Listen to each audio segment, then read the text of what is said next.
చలికాలం వచ్చిందంటే చాలు రకరకాల అనారోగ్య సమస్యలు మనల్ని చుట్టుముడుతుంటాయి. ఈ సమయంలో శరీరాన్ని వెచ్చగా ఉంచుతూ రోగనిరోధక శక్తిని పెంచే ఆహారం తీసుకోవడం ఎంతో ముఖ్యం. మన పూర్వీకులు అందించిన అద్భుతమైన చిరుధాన్యం రాగులు ఈ కాలంలో ఒక సంజీవంలా పనిచేస్తాయి.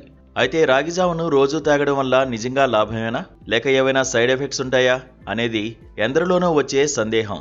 అరుగుదల సమస్యను బట్టి కొందరికి ఈ డౌట్ రావచ్చు, కానీ అలాంటి ప్రమాదం రాగులతో ఎన్నడూ ఉండదు. చలికాలంలో రాగి జావ తాగడం వల్ల కలిగే లాభాలు అపారం. రాగుల్లో కాల్షియం, ఐరన్ మరియు ఫైబర్ పుష్కలంగా ఉండడం వల్ల ఎముకలు దృఢంగా మారుతాయి మరియు రక్తహీనత సమస్య దరిచేరదు. ముఖ్యంగా చలికాలంలో వచ్చే నీరసాన్ని తగ్గించి రోజంతా ఉత్సాహంగా ఉంచడంలో ఇది కీలకంగా పనిచేస్తుంది.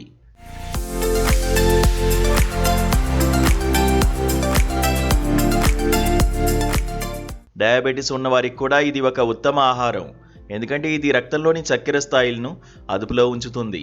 అయితే దీన్ని తయారు చేసేటప్పుడు వేడివేడిగా తీసుకోవడం వల్ల శరీర ఉష్ణోగ్రత క్రమబద్ధీకరించబడుతుంది. జీర్ణక్రియను మెరుగుపరచడమే కాకుండా బరువు తగ్గాలనుకునే వారికి ఇది ఒక లో క్యాలరీ సూపర్ ఫుడ్గా ఉపయోగపడుతుంది.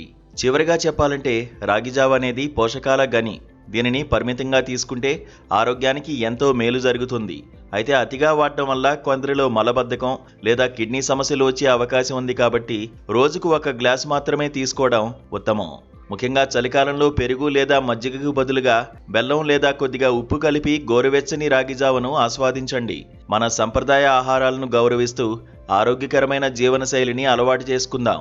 చిన్నపిల్లల నుండి వృద్ధుల వరకు అందరికీ సరిపోయే ఈ వింటర్ సూపర్ ఫుడ్ మీ డైట్లో ఈరోజే చేర్చుకోవాలి.